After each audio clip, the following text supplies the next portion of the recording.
our leading light, our main goal is commercialization, and we are bringing people together not only for discussion, but firstly for doing new businesses and giving them new business opportunities and projects and funding. Here, as I told you, we are working with all German ministries, European ministries, and European authorities who are providing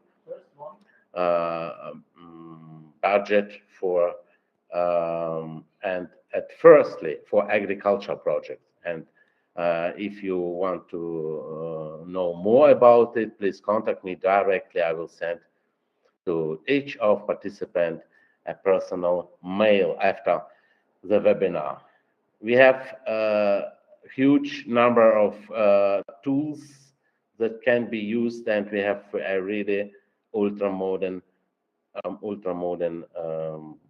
automated system of matchmaking, digital platform, and uh, we are providing physical events from January, virtual expos, virtual booths. Our advocates, our members, advocates can be supported but individually, and it is, I think, one of the main our opportunities for our partners and friends. Yes, this matchmaking tool, just two words about it, is automated system. So you have access to everybody in every region who was by our webinar, who is our advocate or partner or board member, and you have automated access to them. You can matchmake them. Yes.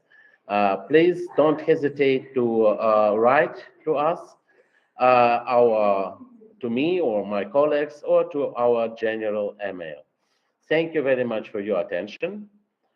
Um, and just a very important information. We have a public chat. You can see it. And in this public chat, please write your questions for our speakers and panelists. Please write your questions, them. I will read it aloud, or our distinguished speakers and panelists will read it aloud, and we will work with your questions. We will discuss it about it. Thank you very much. And now I would introduce our keynote speakers. It's Mr. Dr. Ikechi Agbugba and Mr. Guy Fawkes. Guy Fawkes is will Mr. Fawkes.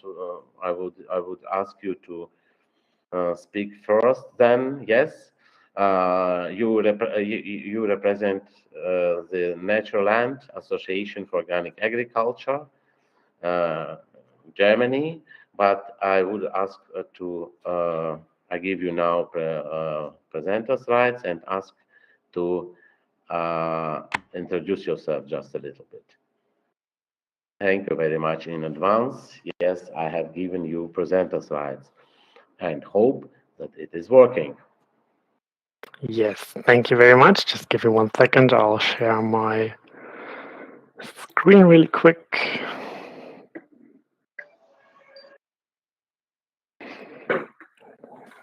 Yes, so that should work now. Well, thank you very much for the introduction. Just making sure you're seeing the right thing. Yes. All right.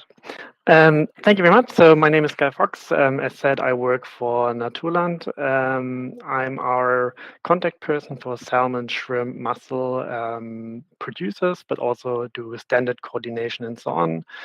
My background is that I was a seafood auditor for a few years, and before that, I did a Master of Science in Aquaculture and pretty much worked in aquaculture the last 10 years. I'll give today a quick introduction at what we do at Naturland. Obviously, organic agriculture has a crucial role in reaching our SDG 15, where studies, say that organic farming can contribute to at least 8 out of 17 SDGs, as far as I believe. But today I was asked to give a little twist on the SDG 15s. Since I'm our responsible for aquaculture and fisheries, I will focus a bit on how can actually aquaculture and fisheries contribute to the SDG 15 as well, as aquaculture to a big extent takes part on land, and it contributes more to SDG 15 than 14. But we'll come to that. I just need to make sure something's...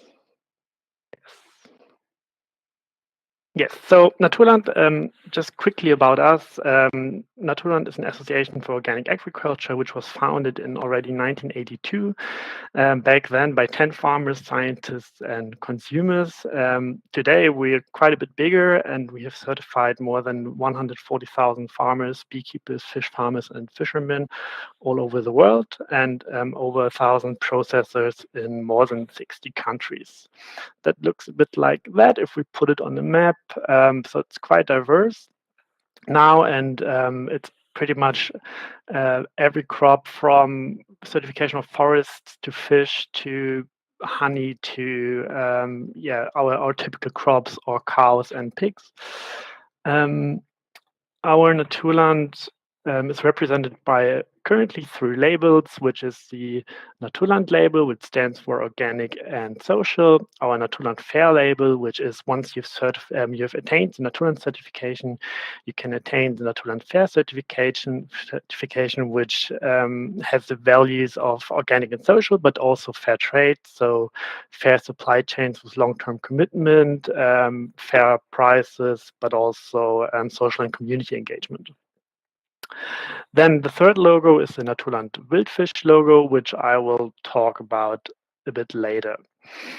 So at Naturland, our core value is obviously working in harmony with nature, and this value applies to every part of the supply chain. So from ponds to processors to also trading and retail, and in generally all stakeholders and actors need to be certified so that the entire value chain is organic social, and this obviously ensures transparency and traceability and protects natural resources, biodiversity, and animal welfare, not just at producer level, but at all levels. And of course, all social standards are implemented at all levels. So to bring us to our topic of the day, the main focus is our aquaculture focus, so the farming of aquatic organisms, which Naturland implemented an organic standard for in 1996 already, which was quite a few years before the EU regulation for organic aquaculture came into place in 2008. Now I'm going to show you the difference. Why is there 2 logos? Why is there Naturland and Naturland Wildfish? There's one quite obvious thing. The Naturland Wildfish, so generally wild caught fish is not included in the EU regulation for organic. That means fish from fisheries cannot be considered as organic from the EU. Naturland, however, introduced a standard in 2008 to make that fish get a sustainable fish for that too. So what is the difference between farmed and wild fish? Just to give a big background. Farmed fish, so that's the fish on the left, for example, salmon, is from aquaculture, is property of the farm, and the rearing, so the feeding, the care, the origin can always be documented and controlled. For capture fisheries, like the tuna here, wild fish can only be documented via catch area and the method it's fished, and also the wild fish only becomes property once in the net. That's the main difference between both, and that's why aquaculture fish can be considered as organic as per EU regulation, so that's the Euroleaf logo, or as with organic with the Naturland logo. As I said, for fisheries, so sustainable capture fisheries, Naturland introduced the Naturland Wildfish logo. That brings us just as a quick overview to where we work for aquaculture and fisheries. It's a small map of our beautiful world, where every country that we're currently working in is marked blue, and that's, for example, with shrimp farms in Honduras, shrimp farms in Bangladesh and India, or in Indonesia, microalgae in Taiwan, mussels in Ireland and France, salmon in Ireland, macroalgae in France or Spain, carp and trout in Germany, where Naturland was founded, and also things like Nile perch in Tanzania or Thais in Germany, tuna in Portugal. And we also have very artisanal fisheries for plaice in Denmark certified currently.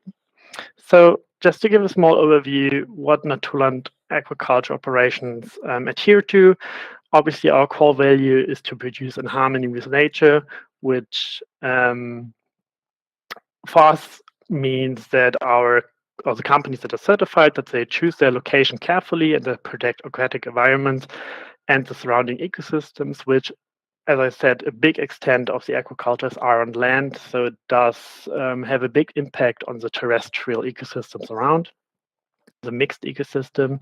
Our operations ensure that they care for low stocking densities and have compassion for their stocks. Genetic engineering and chemical additives such as pesticides, herbicides, or synthetic use of fertilizer are not allowed. Also, not the use of hormones or anything similar. Our certified operations need to regularly analyze water, sediment, and feed, and also only use organic feed that is certified by Naturland ourselves. And which is quite important, every farmer needs to gradually regenerate their depends on where the farm is, but either mangrove forests or a part of their farm area to improve biodiversity. And finally, as I said in the beginning, our high social standards are everywhere, implemented everywhere. To give you a quick example how it looks in practice, I had the opportunity to visit one of our shrimp farms in Vietnam this year. So this is a video of us going through a pond. So this is actually part of a shrimp pond. And in Vietnam, it's quite exciting because one of the requirements in Vietnam is that 50% of the farming area, so it's an inland water farming area, and 50% of the pond needs to be covered by mangroves, which results in a big room for biodiversity and habitats. But that's not the case in Vietnam. Also, German carp ponds, for example, have a very, very efficient way to produce protein without minor or any inputs really. So for example, in Vietnam, in those pond systems, they're very extensive, so there's no feed used. It's all from the natural production in the ponds. So that's one of the ways the aquaculture can contribute to SDG 15. I brought a few more examples, for example, carp farms in Germany or trout farm in Germany, which both create and offer quite a lot of ecosystem services, such as water retention. They can enhance the water supply capacity. They are basins for waters, which is especially important with the more extreme weather incidents that we now have. There is studies that the aquaculture ponds might even help lessen the nutrient impact of agriculture through retention of the water. And as carp farms, for example, have a negative nutrient balance, means that they take in nitrogen and phosphorus and bind it into the soil, especially the phosphorus. So they might help lessen the impact of the nutrient excess used in agriculture. Our operations use Naturland certified endemic juveniles and also Naturland certified feed. Naturland certified feed is mostly made up of material that is either from organic agriculture or from sustainable maritime sources like processing trimmings. So that also contributes to our agricultural site. Now, more the last topic is our Naturland wildfish standard. Like I said, that's the standard for capture fisheries. In the beginning, I said fisheries, of course, mainly support SDG 14, but not 15. But obviously, sustainable practices in our oceans are nonetheless critical for the coastal food supply and also the health of the coastal systems.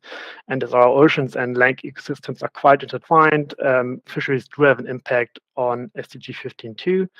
So that's why we focus on small-scale artisanal fisheries. For example, Torupstrand, which you can see down here, and particularly exemplary fisheries like Kutterfisch, which is a German fishery. Every fishery has their individual ecological, social, and management guidelines and requirements. So at the beginning of every fishery, an expert meeting is held, which they then decide on what requirements every fishery needs to complete and conform to. And those standards are reviewed every 4 years by an independent expert meeting. Generally, every product that is caught in the fishery process needs to be processed according to our organic Naturland processing guideline, even though the product is not in the EU organic. So that brings us to something which, the last topic for me today, something that is not yet organic, but may very well be in the future, as aquaculture and fisheries do have a certain capacity limit, and there is, or we recognize that there is a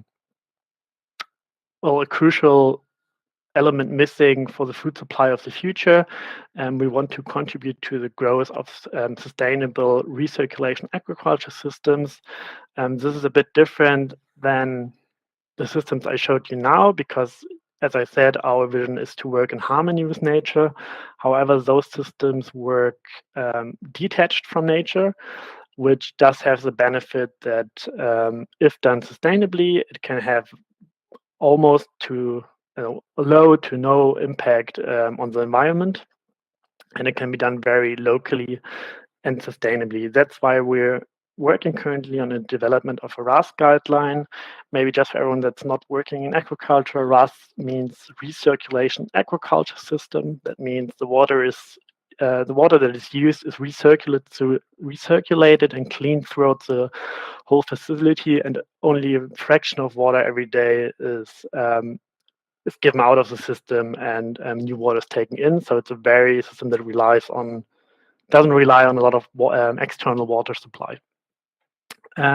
What we focus on is that we work with the industrial institution to develop our guidelines, which will focus on diverse environmental aspects, the use of renewable energy, of course, as those facilities are quite high energy demanding. And we concentrate on animal welfare and what kind of inputs we use. So that's maybe something for the future. It's a bit more technologized than the other farms I've shown you. And now just to maybe finally to sum it up, how can Naturland's efforts in aquaculture and fishery support the SDG 15? Generally, Naturland aquaculture and fishery carry, in my opinion, a supportive role in reaching the SDG 15 as done sustainably. They have the capacity to restore and maintain the terrestrial, coastal, and inland water ecosystems, while they do produce efficiently quite healthy food, and in many cases more efficient than land animal production. That's why we're excited about aquaculture and fishery, and we believe they can have quite a big impact too. Yes, finally, thank you for your attention. My name is Guy Fox. I'm just quickly showing you our team. If there's any questions, please feel free to write me via my mail or via our homepage, and I'm sure we can get in touch. Thank you. Thank you very much, Guy. Yes, you are absolutely right. SDG 15 plays here a big role in all these projects. UTEC is working now in a big fisheries project, digitalization of fisheries, EU project, and we have many contacts with different fisheries in the whole EU. But yes, at organic agriculture, Mr. Dr. Ekechi Agbugba, Professor Ekechi Agbugba, who came from London to us to hold a speech. He is a well-known expert in the agriculture, but he will introduce himself now just one more time. Yes, because Dr. Ekechi, organic feeding, organic fertilizers, organic aquaculture, use and implementation of biofungicides. And I sent you the presentation. It's on your email. Can you share it? Okay. Yes. If you have done it, then yes, but I don't see it. All these topics are, no, I don't see it, unfortunately. Sorry for a short interruption. So you have seen it, yeah? You have yes. Now I have it. Just a second. Okay. Yes, I will share my screen and open your presentation. But you can please start already. Yes. Yeah, thank you very much, Dr. Igo, and thank um, all the attendees, especially my co-presenter, Guy. I was inspired by your slides, really. And I agree that working together is very deal to foster growth and development. Yeah, to foster also productivity and more productive work. So sustainable organic agriculture.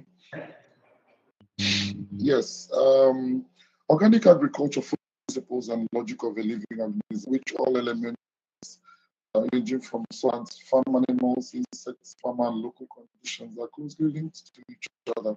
And of course, this is accomplished by using possible agronomic, biological, and mechanical methods, following the principles of these interactions. Can you get to the next slide?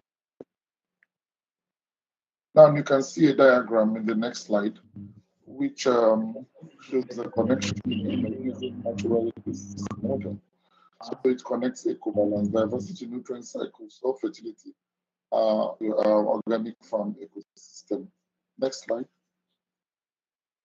Yeah, what is sustainable organic farming? Sustainable organic farming, organic foods, they are produced without using most conventional pesticides, fertilizers, made with synthetic ingredients or sewage sludge, engineering or ionizing radiation. Yeah, so part of what I'm saying to do, it's Lloyd and Kavala International University, where we are using the PETS program, Foreign Policy Ecosystem, to train farmers, especially African farmers, smallholder farmers, on this organic farming. Yeah, because there's a lot of, there's high demand for organic products. Yeah, so although these terms, the term organic farming can be used interchangeably in many meanings. Like, for example, organic food, they are grown without pesticides, fertilizers, or pesticides. Yeah, of course, natural foods are free of synthetic or artificial ingredients or additives. Can you get to the next slide, please? And the next slide, yeah, okay. Yeah, so organic farming is a method um, of farming that avoids using synthetic fertilizer. I've said that before, and also pesticides. And of course, it avoids using of genetic modified organisms. Yeah, so, and of course, it's sustainable.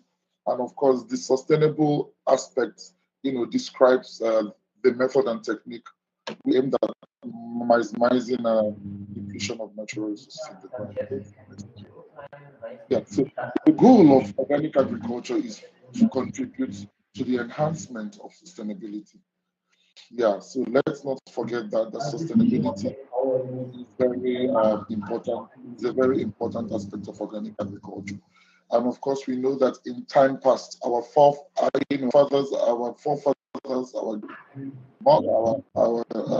grandfathers, great grandfathers, that was what they were practicing more before this artificial um, and inorganic, yeah, means and even genetically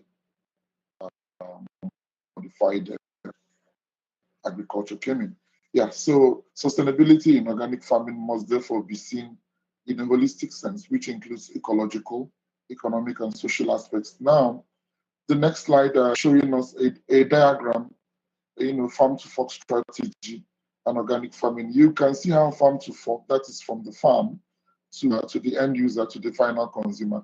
You can see how it interacts with food loss and prevention, sustainable food production methods. You can see it there.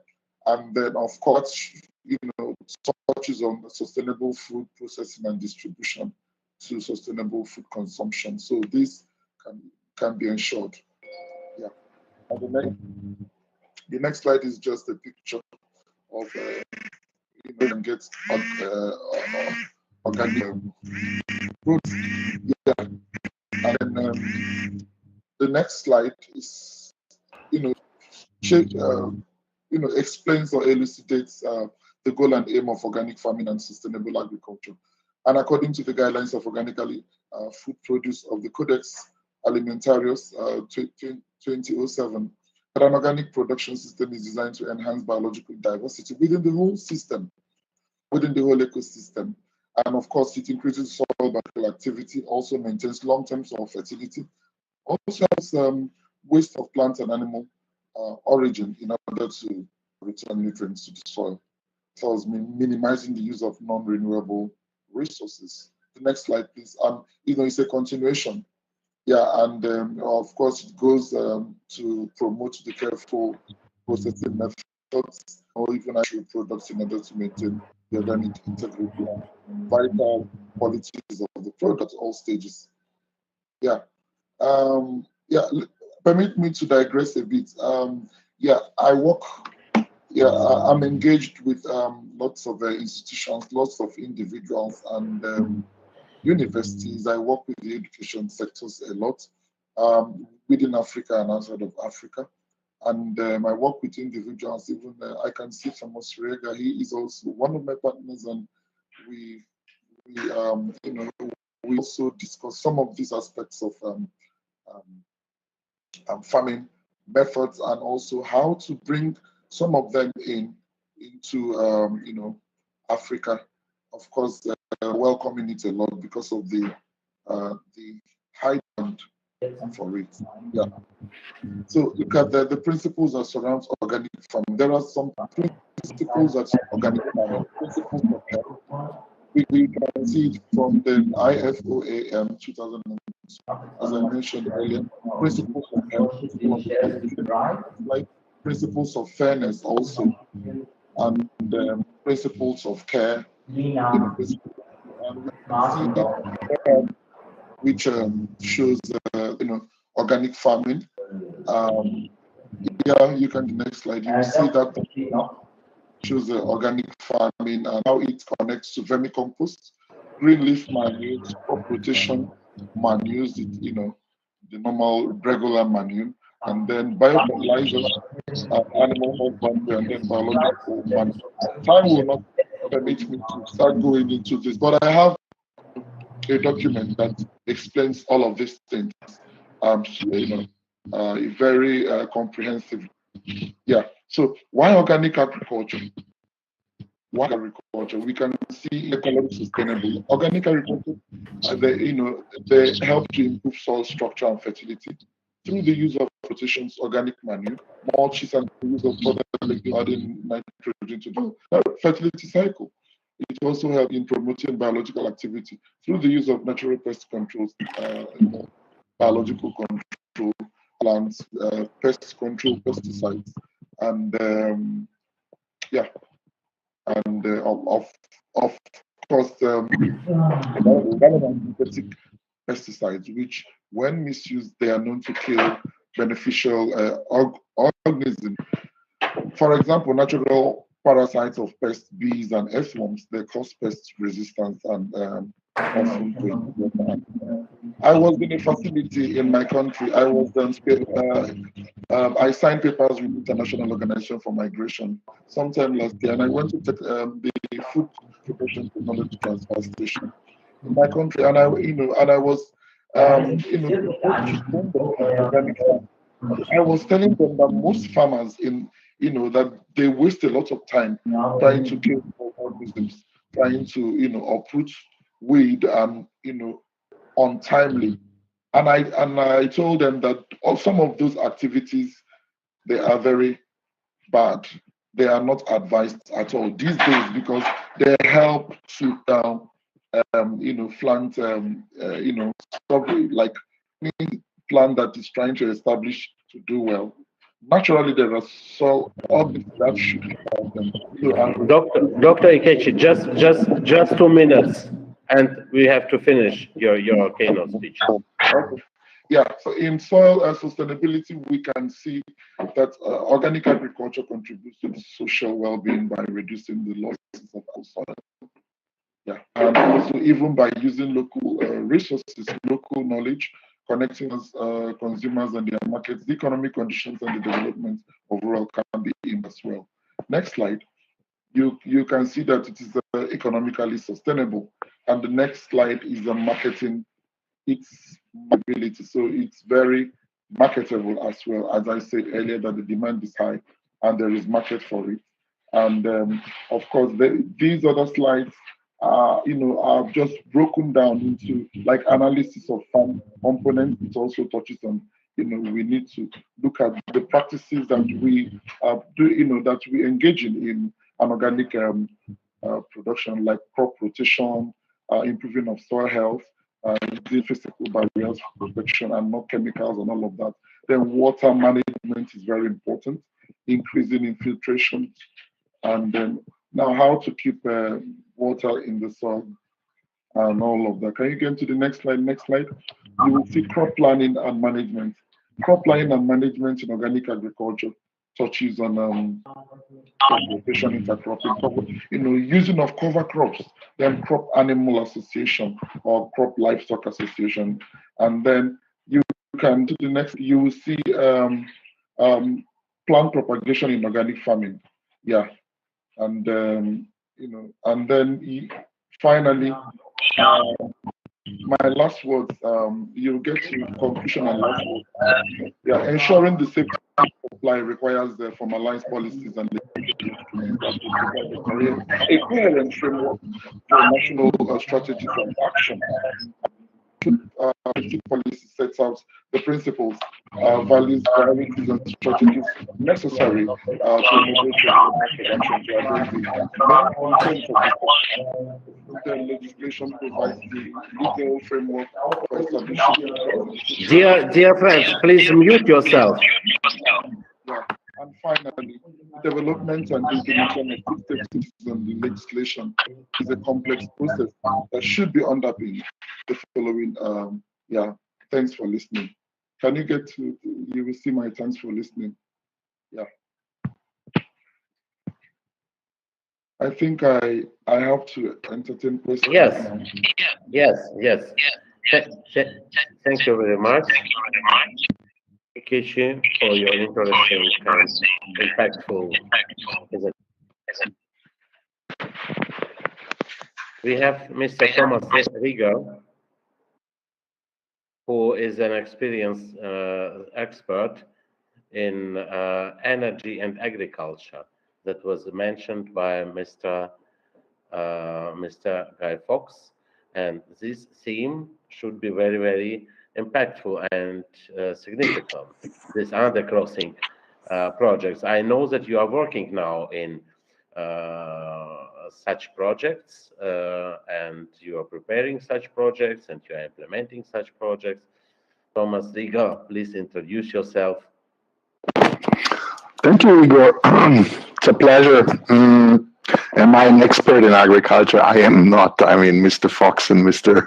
Dr. Ikechi are certainly more the experts than we are. But what we did is we worked in agricultural communities in Africa. We established productive use of energy in last mile communities, which predominantly in Africa is the population are smallholder farmers in all various kinds of activities, from cattle to fisheries. We now have a big project in a fishery community to crops growing and so on and so forth. And we slipped into this topic because when you get there, when you bring energy, and for me, energy is part of, a potential growth in such communities and added value for farmers, because you can bring amazing technologies such as, solar powered irrigation, cooling storage for, reduced post-harvest losses,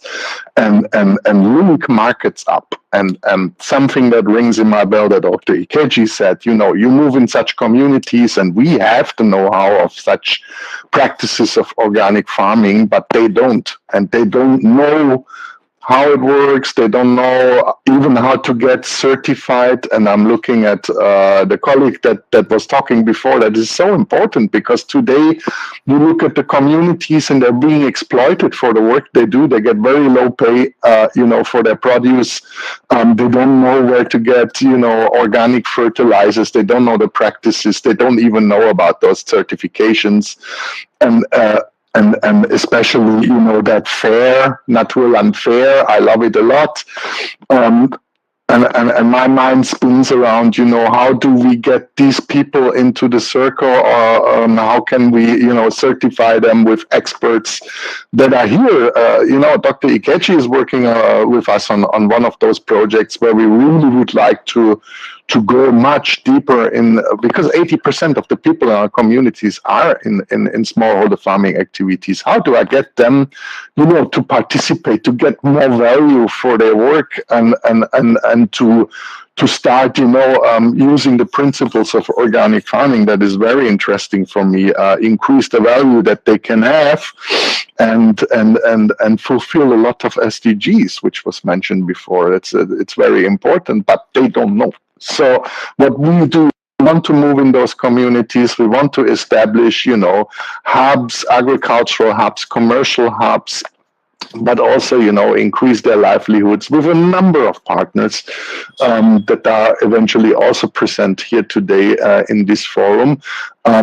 We want to offer them the infrastructure, the energy, the sustainable energy, and we want to bring people like Naturland and others into this, so we can work together, giving them access to those communities, bringing experts in, to train the people. And also, and I understand that, it's a very difficult concept on how to get a certification and how to keep certified, which demands, audits and reviews of the activities on the farms, that everything is running right, and they can keep that. And the biggest issue for me is, when I look at that, is you have farmers that have done traditionally, a certain way of planting and harvesting, and how to change their behavior. So behavioral change campaigns, are in demand to bring that. But if we marry, sustainable energy, if we look at the last project that Mr. Fox was introducing, which was the RAS, I like that a lot, because we talk about, fisheries in combination with, aquaponic systems where the water can circulate, and the water from the fish ponds can be used as a rich nutrition-rich water for tomatoes, for example, to grow. They will filter out, a lot of the impurities, and the water can go back in the fish pond. That sits deep in me. When I saw the picture, immediately I thought about that. No need to put water purification systems, of course, which will push the price up for such instances. So I applaud everybody to do that. I invite everybody to come along. We really want to push these down to the markets where the produce come from, and eventually we can build market linkages, because I understand that such fair trade labels and bio labels, I buy them every time in Germany. That's where we value these kind of things. Whereas, and Dr. Ikeji might share a word on that, in Africa it's still growing. It's not there yet that everybody's going to demand bio products. People need to feed themselves first. And the growing middle class is getting more conscious about things like, where does my food come from, how has it been planted, and so on and so forth. But it's not as developed as in a nation like Germany, but I saw that Naturland is also working abroad. So maybe there is linkages that we can create. All right, that's very short word from a non-expert in this field. Thank you. Yes, thank you very much, Thomas. But there is an opinion Europe should produce less food, but more organic, with positive impact on health and safety. Yes, and most recently there are many discussions on this subject. So to produce less food but better food, organic food. I don't know, Guy, what is your opinion on this? Have you heard such a direction of ideas? Yes, of course. I mean, generally, with switching to organic farming does need more hectares of space to produce the same amount, which is, I think, quite common knowledge. With producing less, obviously, it's a Western problem, I'd say. I mean, it doesn't apply to the topics we talked about, but in the Western world, I mean, it is closely connected to a shift of feeding regimen for ourselves. So obviously, we cannot change the farming system without changing what we eat every day and what we choose every day. So a big part for us would be to also look at changing or building the capacity for consumers to know to choose the right thing, but also to choose lower trophic things like plants or or organic meat and things to support that. But maybe just quickly on what Thomas Rieger said, I completely agree on a few things that you said, especially with the capacity building in other countries, which I think Naturland has historically quite been involved in, other than EU organic, where just audits are performed. We do have workshops and things like that, and I think even from my experience this year, where I visited a few of our operations, capacity building is really key to sustainably evolve the whole thing. And that also goes to development of local markets, which now Naturland has been much more invested in. Because it's in the future will be quite important to have local markets and the local appreciation for organic too, in order to reach the SDGs. Thank you. Thank you very much, Guy. Thank you. Thank you very much, Thomas. Mr. Titus Gakwaya, I know you have prepared some ideas on this subject. Please introduce yourself. Yes. Thank you very much, Dr. Igor. And thank also the gentleman who spoke before me. It's very interesting, and as our issue today is the food, farming, and fisheries. On my side, my company, TK Agrotechnology and Engineering, we come up as a solution to make the food security and nutrition contributing to the agricultural transformation. The current there is a challenge on the food, and again challenge on the climate and the energy. Now we think that, as my colleague started, I have the aspect of bringing in mechanization, irrigation, and then value chains of the produce. As you show the first skill when we are showing about the mechanization of agriculture, if we have higher food nutrients, the organic protein, and again we can transform, and again the cake and feed the fish on the formulated feed controlled without pollution. As Mr. Fox was presenting, actually I would like to, if you can bring up his slide 12 of the in-house production, of which again I have also on my slide, I have the in-house as well as land ponds.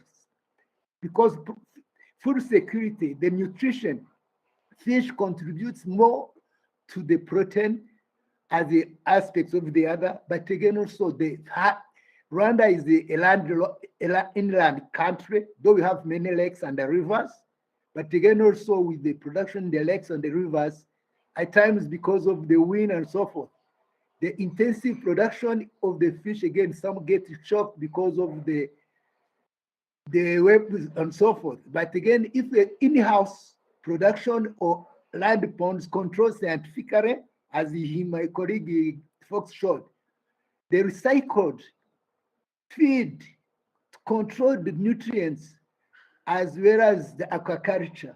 We can produce intensively the fish with the total scientific control, and again also the people who are short of the fish can get, and again also we can be internal market.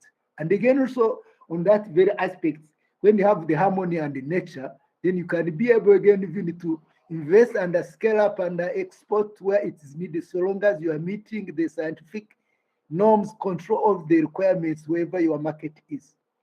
So, gentlemen, on that aspect, that's why I say I come in that with the mechanization agriculture, with irrigation, and again, when we impact our people with the green energy, or either the solar or the mechanical, where we have again the hydrogen, and we can have even the wind, then we can have the scale up of the production as well as scale up of the value chains. That's why I came up on the EU Tech Chamber with my presentation. The fish is an aspect which I feel that I can be able to increase. And so if we do it again, we can be able to increase our local market as well as the neighboring countries. Even in European, we can meet the standard setup, because if, as Mr. Fox was saying, that if you can control the nutrients, you control the water, all that, as even those who are fishing these days, not all the mangrove are safe, because there is a heavy metals like lead or mercury. Those ponds are near the cities, and again also on the high seas, you can see the pollution again. You are not, the environment is no more safe with our scientific knowledge.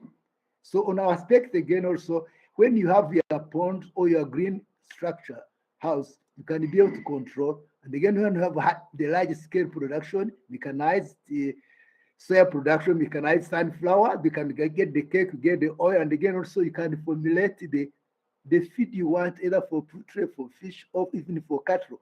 So doing again, the scaled up, the food security can be availed to the nationals as the market. So, gentlemen, I feel it is the time for the SDGs, whether one and so forth.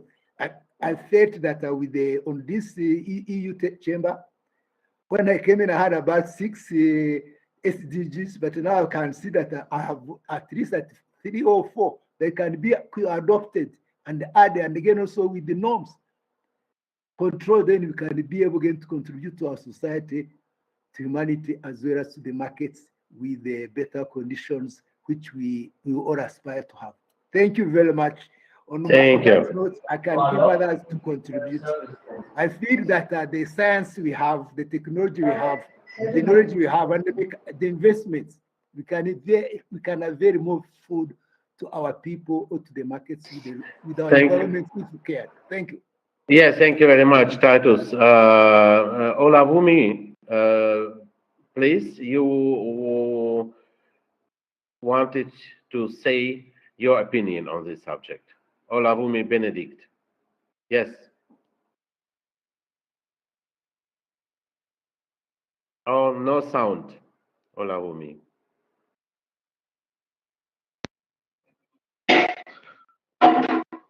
Sorry, let me quickly say something. Just very quick one.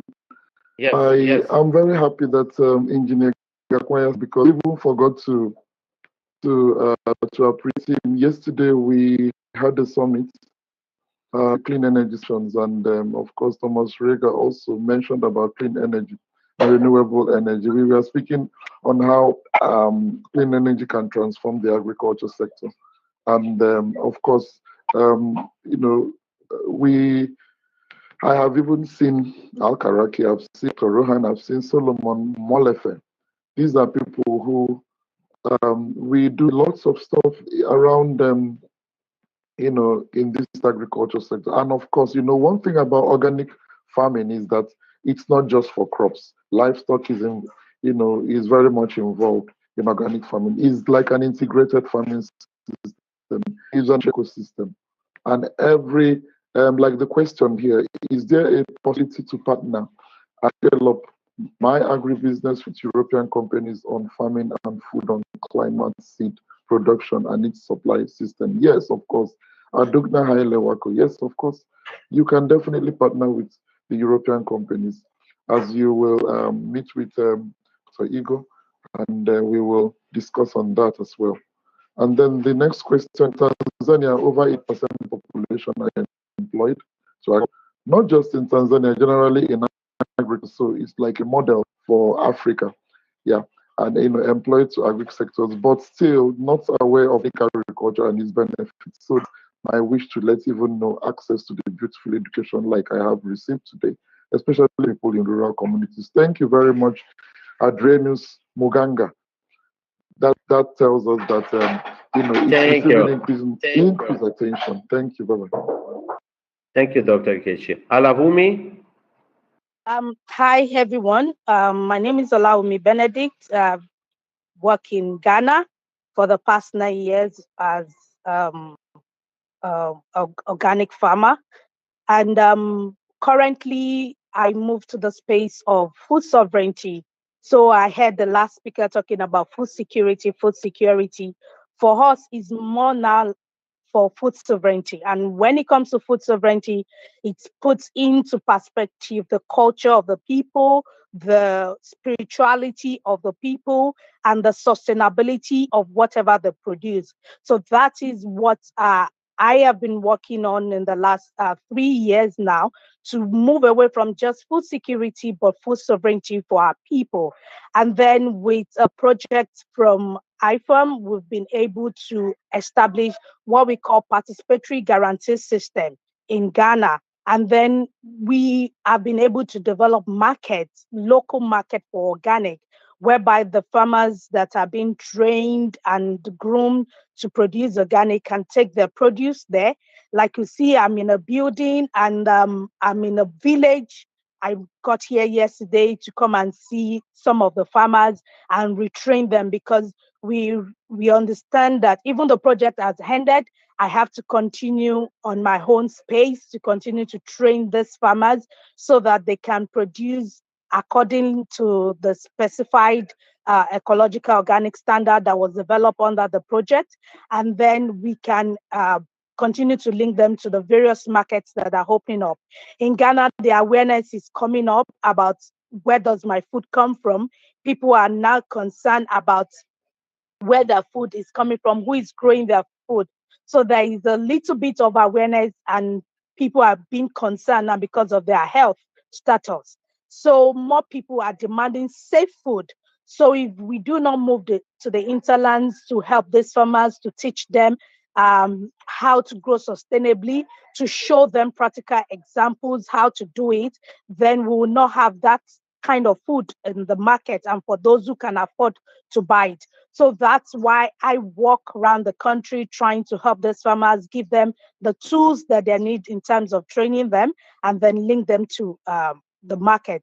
The next line of action for us is actually to establish next year, we want to establish an agroecology and organic sustainable institute where we can bring this, we can actually put all this technology on ground, and then bring the farmers there to see, train the leaders, and then send them back to their communities where they can implement whatever they have learned in the institute.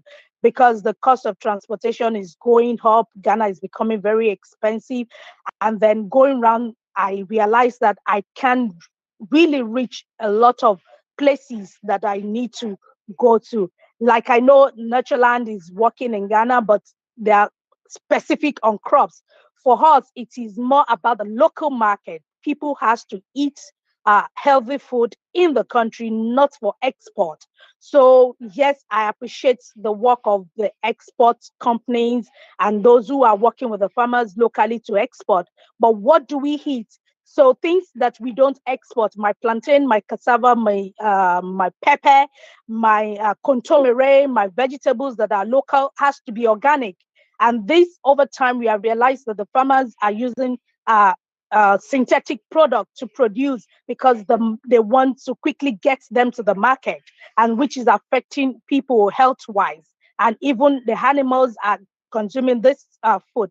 So for us, it is more focused on the local market. We want to build different farmers market across the country and link those farmers that are producing or sustainably to this market, and then they can earn premium from whatever they are doing, and they can be encouraged to continue to produce because they are doing organic, they're doing they are fulfilling some of the SDG goals, and they also are eating produce themselves. So this is what we've been doing, and this we continue in many years. Thank you, Dr. Igna, for having us here today. Thank you. Yeah, yes, Olabumi, thank you very much for your active opinion. I think we are working in funding programs that that are being provided from German Ministry of Economic Development, but for partnerships between German companies and companies in Africa in agricultural sector. I will tell you about it more. I will send to you invitation for the next working group next week. And now, thank you very much. And from us, a little present. I will send it per mail for Mr. Guy Fawkes, Dr. Ikechi Agbugbe, Olabumi, Titus, and Thomas Riga. Such a tree certificate that confirms that a tree for example, here you can see Guy Fawkes has been planted in Africa in Senegal with a signature of our chairman, Mr. Florian Fontucha. Thank you very much again. I wish you a nice day. I think it was a very impactful discussion. I see it in the public chat that many people share ideas, contacts, and please come to our events and enter our LinkedIn group, because there we are sharing our current information. Thank you very much and have a nice day. Thank you.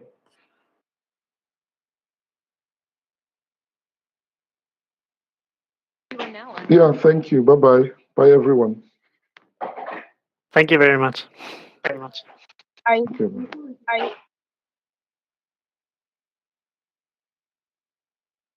Thank you very much, and bye-bye. Yeah, is Olawumi still there?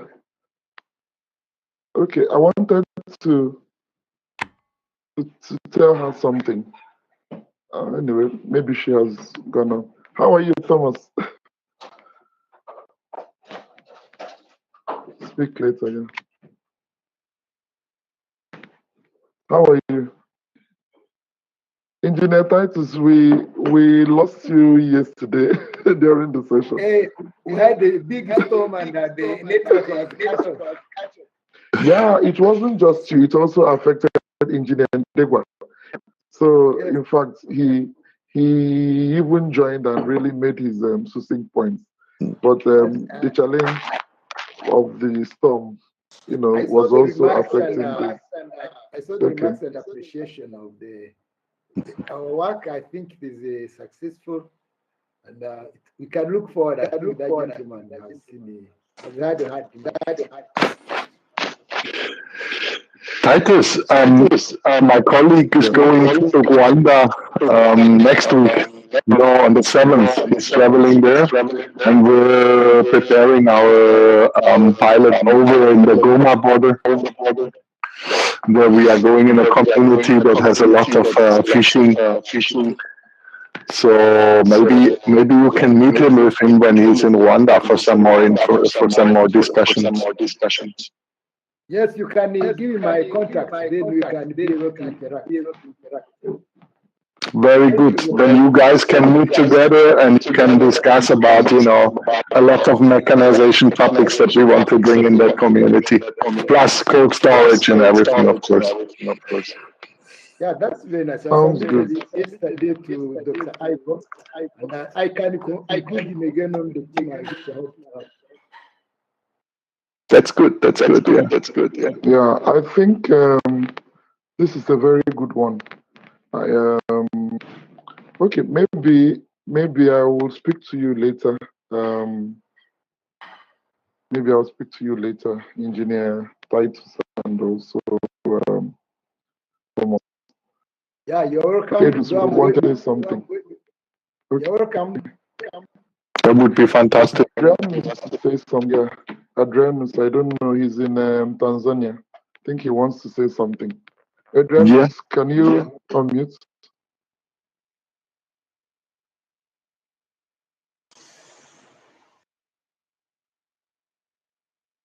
I know We he's can hear raising, you, Adrianus. he's raising the hand, but we cannot hear him. Yeah, I know. Okay. Anyway, gentlemen, let's stay in touch. Okay.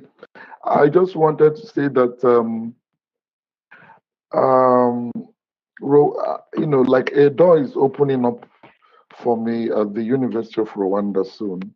And because why I'm saying it is because they use educational platforms. Sometimes they require educational platforms so they could raise funds for you. So, and I was trying to let, in fact, that's why I said I would discuss with Engineer Titus, because I would like Engineer Titus to be part of that arrangement as well as a private investor. And then, of course, some of my, a partner who has also supplied some solar stove for, for my initiative. I had to tell him that we have to channel it properly so that it will also benefit the host institution inviting me. No, to be very welcome. Actually, I have an activity on the submitted the work to Dr. Igor, of which we have the innovation center where we can impact the farmers, the SMEs, the processors, and such that we can be able to impact what's happening on the rural. Because with the energy availed and the materials, then you can make sure that there is the impact on the market and as well as the products. Yeah, exactly. No problem. That's very good, Titus. Let's cooperate on that, because we will have an innovation center in every pulse. We will build 70 pulses in Rwanda. We want to bring access to cooking stuff, energy efficient and solar powered pressure cookers, solar products, irrigation. We will put water purification there and many other things. So let's try to cooperate also on the innovation center and giving access to products. Thomas, that's really great, because that's the key issue which I have cuts across to the number of districts you can impact, and the number of the SMEs, and it will be welcomed by the ministries, the trade, the agriculture, as well as the exactly. community. And so again, our knowledge and the company systems can be able to impact many. And so again, the BMZ to impact even with some others. We have greater achievements that can be accomplished. Exactly. And we need to bring everybody into it, There was the question, can we cooperate? We all have to get together. If we bring in more, again, also we are bringing in the resources. We are reducing the high cost which each would affect and so forth. Again, that's the complementarity of the professions. Exactly. And think about the whole value chain, from increasing the yield of farming, using bioprinciples, reducing post-harvest losses, the whole value chain. That's exactly, we've had that for some years, but it is now where to. I've already talked to key officials, and they are willing, they are supporting.